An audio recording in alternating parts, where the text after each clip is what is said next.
Testimony resumed today in the federal trafficking trial of music mogul Sean Diddy Combs. And today, one of the Combs' former assistants took the stand. Okay, Fox 5's Lisa Evers was inside the courtroom. And Lisa, it was another day of intense testimony. It was definitely intense testimony, Natasha and Steve. Former Diddy aide Capricon Clark was on the stand talking about what she witnessed as well as the hardship that she endured. Everything is going back to Diddy. No matter where the trouble starts, rumors, lawsuits, or surprise confessions, it always seems to lead back to him. But this time, it wasn't gossip. It was Capricon Clark in court, speaking calmly but dropping major truth bombs. She didn't just tell her side. She connected the dots and made it clear. Diddy's name was all over the mess. From private flights to quiet deals, Capricon laid out everything. She brought dates, names, and receipts, like she had been saving it all for this moment. And Diddy, he wasn't ready. So now the big questions. Is this the beginning of Diddy's downfall? What else is hiding behind fame and fortune? And who's going to speak out next? Because if Capricon's just the first one to talk, things are about to get way more wild. Stay tuned, this story's just getting started. To really understand the weight of Capricon Clark's testimony, we have to go back to where it all began, her working relationship with Diddy. Capricon Clark first entered Diddy's orbit nearly a decade ago. Starting as a personal assistant during the early 2004, Clark quickly proved herself indispensable. Capricon Clark worked for Sean Combs for years, and the stories she told the jury sound like something out of a mafia movie. Clark was on the stand for the entire day to kick off the third week of Sean Combs' sex trafficking and racketeering conspiracy trial. Combs has pleaded not guilty to all of those charges, and he maintains he's innocent. He's also charged with transportation for purposes of prostitution, and he says he's not guilty of that, too. She wasn't just fetching coffee or managing calendars. She was managing highly sensitive projects, coordinating private flights, and handling confidential communications. Over time, her role expanded, and she became a key figure behind the scenes. Someone Diddy trusted with information few others had access to. Clark worked closely with Diddy's executive team during a period when his business ventures were rapidly growing, from music to fashion, and expanding into luxury real estate and media companies. Her responsibilities included organizing discreet meetings with high-profile partners, overseeing contracts, and even mediating some of the deals that helped build Diddy's vast business empire. Because of her position, Capricon was privy to many of the private dealings that were kept far from public view. She witnessed firsthand how certain decisions were made, which investments were prioritized, and how the image Diddy projected publicly didn't always reflect what happened behind closed doors. Her relationship with Diddy was professional but complex. Sources say she was considered loyal for years until internal tensions began rising over financial disagreements, and later she was fired. She seemed completely shaken by the entire experience. The jury was able to see some emails that she sent to Sean Combs over the course of years, trying to get their friendship back after this whole experience at Kid Cudi's house. There was one email in 2015 where she says that she hopes that he makes good on his promise to get over things and be her friend again. There was discussion about how she was rehired with Sean Combs. Remember, she was fired, and then she went back under a different position, this time to work for Cassie Ventura. She talked about being heartbroken, feeling like she only went back because Cassie wanted her back, not because Sean Combs wanted her back. She really got into the fact that she believes this job was her life. Her parents died when she was young. Her son has autism and he's nonverbal. She made it very clear that this was everything to her and how difficult it was for her when she no longer was working for Sean Combs. Over time, after getting back, she started documenting irregularities she noticed in transactions and communications, suspecting that not everything was on the level. She stood on the stand and, in a moment that stunned the courtroom, claimed that she had once been kidnapped at gunpoint and that it was planned by Diddy himself. Clark also highlighted how one evening she was asked to coordinate a private flight for a group of VIP guests scheduled to depart from a small private airstrip on the outskirts of Los Angeles. The request came from one of Diddy's closest associates, with instructions to keep it discreet. Nothing unusual, at least on the surface. But when she arrived at the hangar to finalize the boarding lists and verify passenger IDs, something immediately felt off. Instead of the familiar roster of entertainers, business executives, or trusted collaborators, the list included names that didn't ring any bells. Young women from different countries, none with clear documentation or visible purpose for the trip. Some were listed only by first names or nicknames. Others had travel documents that appeared hastily prepared, with stamps and visas that didn't quite add up. Clark's instincts told her something was seriously wrong. She discreetly began to dig deeper. Using her access to internal communications, she started piecing together patterns. Flight manifests showed repeated trips to remote locations, far from any business interest. Financial records revealed payments made through shell companies, accounts she knew were linked to Diddy's broader network but used for untraceable transactions. She found text messages and emails between Diddy's executives discussing arrangements and placements for these women. The language was coded, but the implications were horrifying.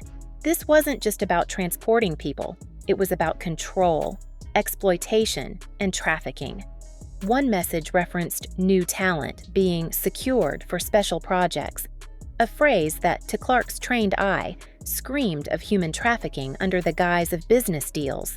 Another document showed payments to middlemen in foreign countries for logistical support, which matched with the nationalities of the young women on the flight manifests.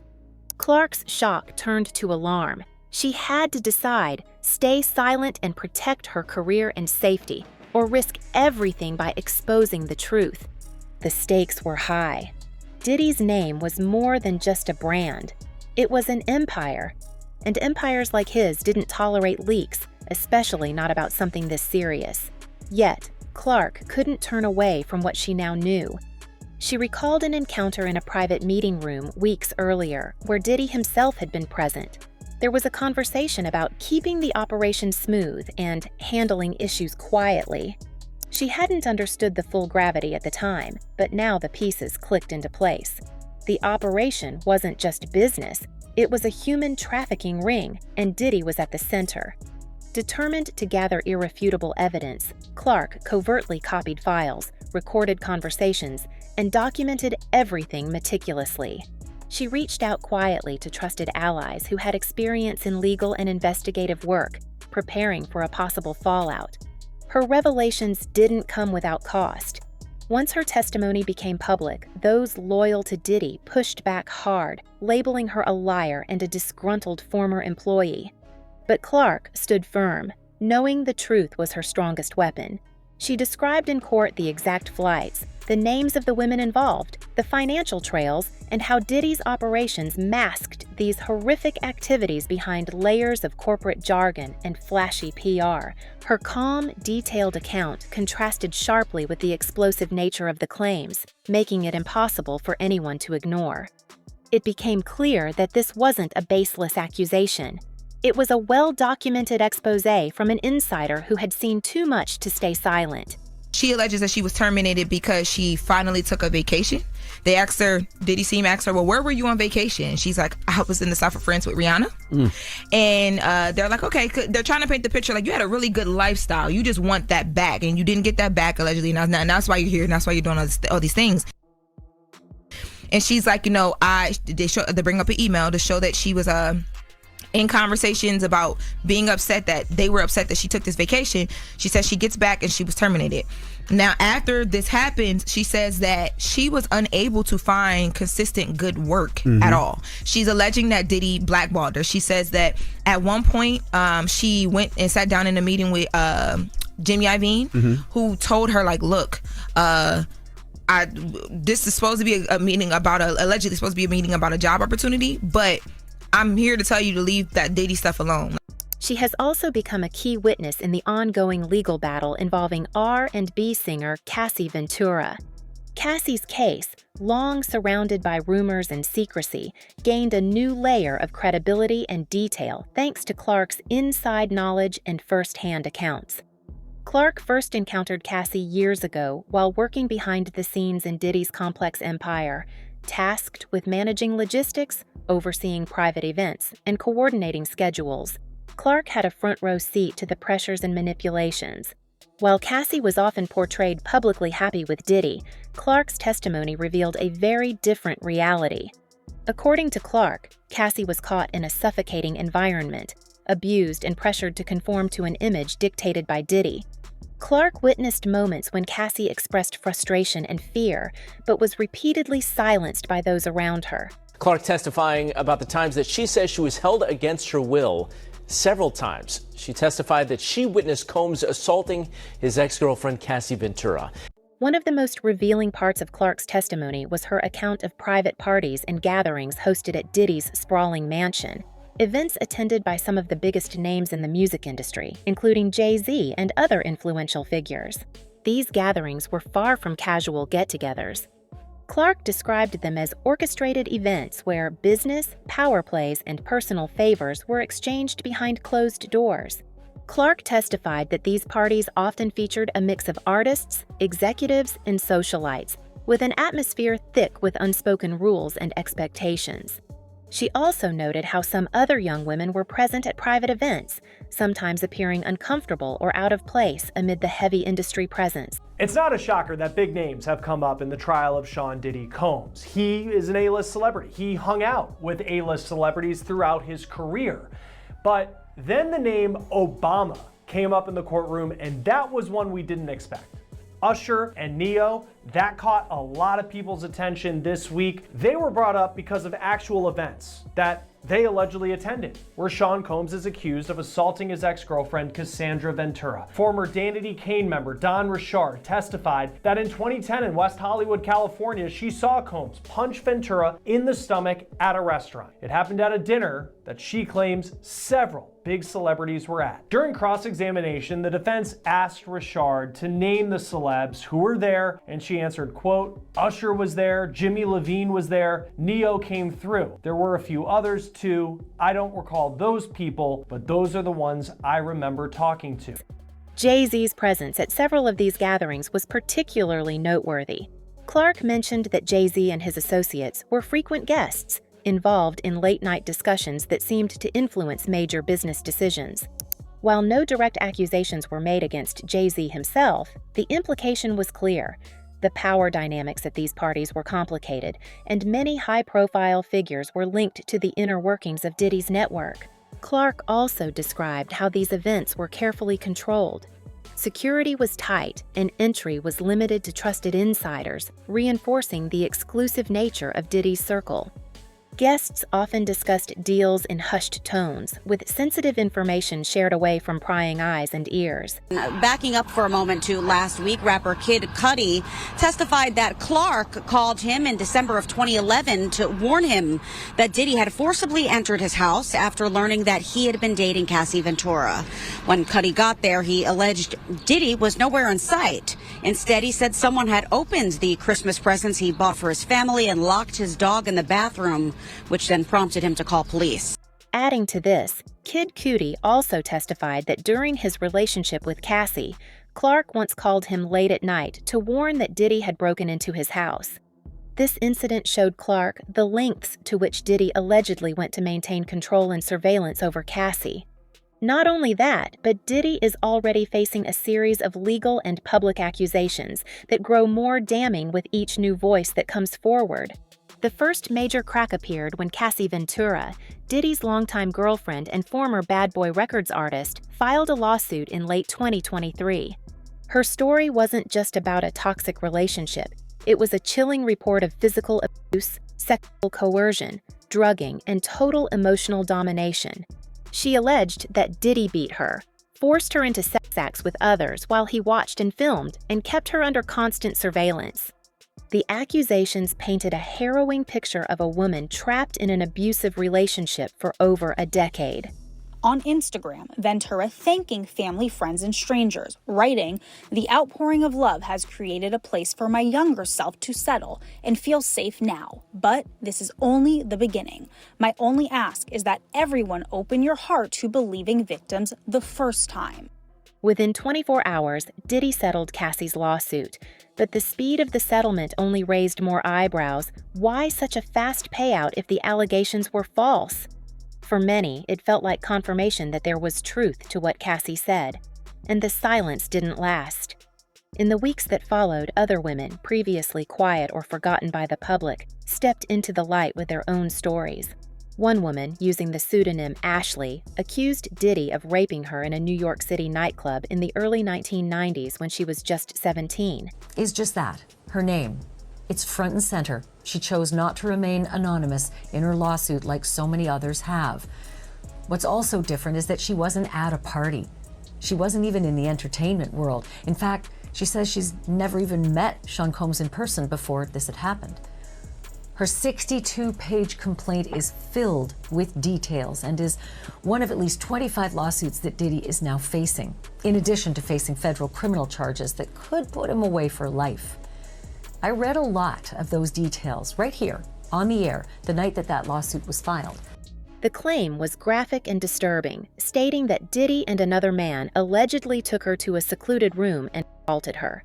Though decades old, the trauma was clear, and the lawsuit added fuel to the growing fire of scrutiny around Diddy's past. I heard a bunch of people coming down the stairs, and it was Sean Combs and a whole bunch of people who just busted in the door and just in a boisterous manner and acting. He said something like, "Bet you didn't think you were ever gonna see me," and I was just in complete shock and frozen.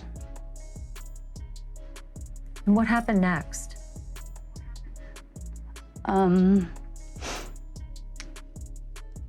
He basically started threatening me with human trafficking, and that they could take me anywhere.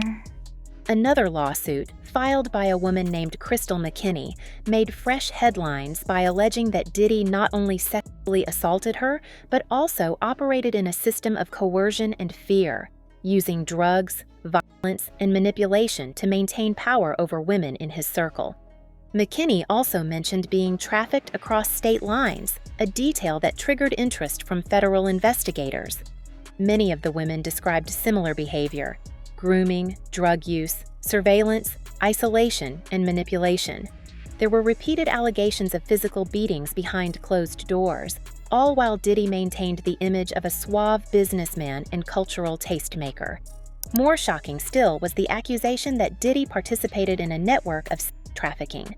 Some lawsuits referenced private flights arranged for women who were allegedly being moved across borders under false pretenses, under heavy surveillance, and with limited freedom to leave. These claims opened the door to potential federal charges, and soon both the FBI and Homeland Security reportedly got involved. Law enforcement's interest became public when federal agents raided 2 of Diddy's properties in March 2024, one in Los Angeles and one in Miami. The raids were tied to an ongoing investigation into sex trafficking, and the visuals were hard to ignore. Agents in tactical gear storming mansions long associated with celebrity excess. While Diddy was not arrested during the raids, the implication was clear: this was no longer just a civil matter. The government was now involved, and they were taking it seriously. Beyond the women's claims, more allegations began to surface about Diddy's broader behavior in the industry. Former employees and associates came forward with stories of psychological abuse, threats, and financial coercion. Some said they had signed NDAs under pressure, forced into silence after witnessing behavior they now regret not reporting sooner. And the accusations haven't stopped at violence and trafficking. There are growing questions around financial misconduct, potential witness intimidation, and illegal surveillance. Clark wasn't the only personal insider to come forward. Gene Deal, a former bodyguard for Sean Diddy Combs, also stepped into the spotlight with damning revelations about what he witnessed during his time within Diddy's inner circle. Deal wasn't just a hired hand for red carpets and nightclubs. He was there for years, deeply embedded in the day-to-day operations of Diddy's empire during the Bad Boy Records era, and he was also there when B.I.G. died. Like Clark, Deal had access to things the public was never supposed to know, and his account paints a disturbing picture of a world built on manipulation, fear, and secrecy. Someone who had essentially been at Sean Combs' side for years now seems to suggest the rapper, business mogul, and now indicted criminal defendant may have had something to do with the killing of notorious B.I.G. Gene Deal has made it clear that his role as Diddy's bodyguard wasn't just about providing protection from physical harm. It was about shielding the entire machine. Deal says that Diddy's empire was built not just on music and branding, but on control. Everything around Diddy was meticulously curated, and Deal claims he had to follow strict instructions not to ask questions, not to interfere, and most of all, not to get emotionally involved. But over time, what he saw became impossible to ignore. One of the most disturbing things Deal has alleged is his awareness of what were internally referred to as freak-offs, private sex parties hosted by Diddy that often featured drugs, alcohol, and women who appeared uncomfortable, manipulated, or under the influence. He claims these weren't casual encounters, but orchestrated events with a clear hierarchy. According to Deal, these parties were set up to satisfy the demands of those in power, while maintaining a sense of secrecy and plausible deniability. Women were brought in, sometimes flown in from other cities, and were often coached or pressured into sexual activity. Deal says some of these encounters were secretly filmed, potentially without the full consent or knowledge of those involved. And the shocking part is that he took some other big names in the music industry, like Mike Mills. Diddy was an influencer, and he may have influenced a lot of things that Meek Mills got caught up in the game in. Brother, I don't know Meek Mills as a man. You understand? I know some of his people through my people who knows his people. If Meek Mills want to say no Diddy, if Meek Mills want to say no homo, I don't have a problem with Meek Mill doing that. Now, Deal's most emotionally charged recollections come from the night the notorious B.I.G. was murdered in 1997. Deal has stated that he was supposed to be part of Biggie's security detail that evening, but was reassigned at the last minute to protect Diddy instead. He remarks, so did he directly have something to do with it? He could have. And he bases that off of his perception that Combs was maybe acting a little weird leading up to the 24-year-old's death. He says on the show, the week which Biggie was murdered, he was just acting real anxious and trying to get Big at this party. And what's crazy was Big was telling people he had to be in London, but Puff was telling people he ain't going to London that whole week. So you fast forward to the day of the party, and Deal says, I'm sitting up at the Beverly Hills Hotel, and I get a phone call. It's about 9 o'clock. And they say, Gene, get ready, we going to the Vibe party. I was like, we going to this party? We don't have no security. He objected, but was told to follow orders. That night, Biggie was shot and killed in a drive-by attack that still haunts hip-hop culture. Deal has said that he believes Biggie's death was avoidable, and that Diddy's decision to prioritize his own safety over Biggie's helped seal the rapper's fate. I already knew when we pulled him out the car, and I know people going, because you know how the internet is. Yo, you didn't have to say that. When he had soiled himself, let me just put that way, and I grabbed him, and you had the stent, I dropped his leg, man. It's like all my strength had left my body. You know what I'm saying? And then I hear somebody say, Gene, what you doing? And I just grabbed him. And we put him up on that damn stretcher. That's a lot of dead weight, bro. But I was like, Paul came to me and said, yo, Gene, what's wrong? I said, that nigga dead, Paul.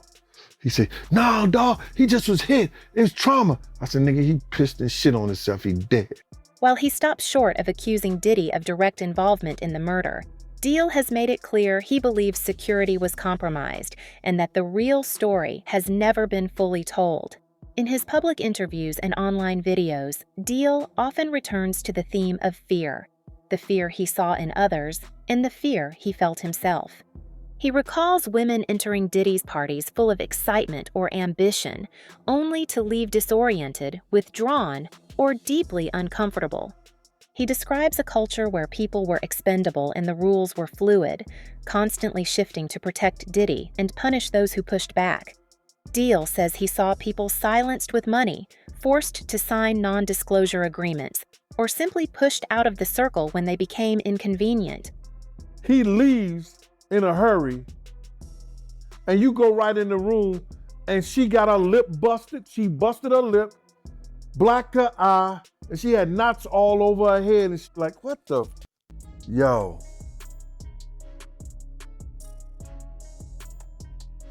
That's just as crazy, man.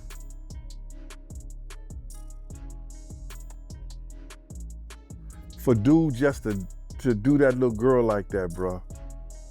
And the lady was testifying to that. It was almost like Cassie mama testifying when she took the pictures of the bruises that Cassie had all over her body. One of the more chilling elements of Deal's account is the implication that there was a long-standing system of surveillance and blackmail. He says that Diddy had certain rooms equipped with hidden cameras, and that footage from private moments may have been archived or used to hold influence over others.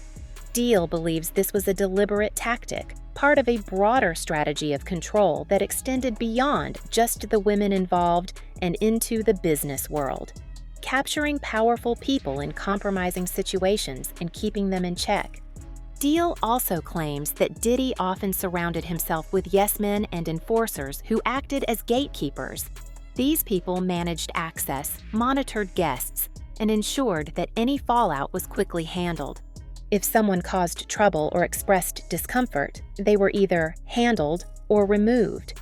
Deal says that drugs were routinely supplied at these events, and that intoxication wasn't just tolerated, it was encouraged, particularly among those Diddy wanted to manipulate. His decision to come forward wasn't made lightly. Deal has said he kept quiet for years out of fear for his safety, his career, and his family. But as more women began to speak out, including Cassie Ventura and other anonymous plaintiffs, Deal felt a responsibility to support their claims with what he knew. He's said repeatedly that he regrets not saying something sooner, and that staying silent made him complicit in a system he now wants to dismantle. Deal has faced backlash for his revelations, with some accusing him of seeking attention or trying to capitalize on a scandal. But those close to the case say his testimony could be crucial. As someone with first-hand access to Diddy's most private dealings, his account fills in important gaps and supports the larger narrative of systemic exploitation and coercion. Legal experts believe that if federal prosecutors decide to move forward with charges related to trafficking or conspiracy, Deal may be called as a key witness. While Gene Deal has not been named in any lawsuits to date, his public statements have echoed many of the claims being made in civil court. He's spoken about the same private flights, the same young women, the same hush-hush atmosphere that other accusers have described. His account provides context and credibility to what might otherwise be dismissed as isolated incidents or personal vendettas. Deal often ends his interviews with a call to others in the industry to come forward. He insists that what he witnessed wasn't unique, that there were dozens of others who saw the same things, knew the same truths, and helped keep the machinery running. Some did it for money, others out of fear. But now, as the spotlight intensifies and the walls begin to close in on Diddy, Deal hopes that his voice will encourage others to break the silence and finally tell the truth.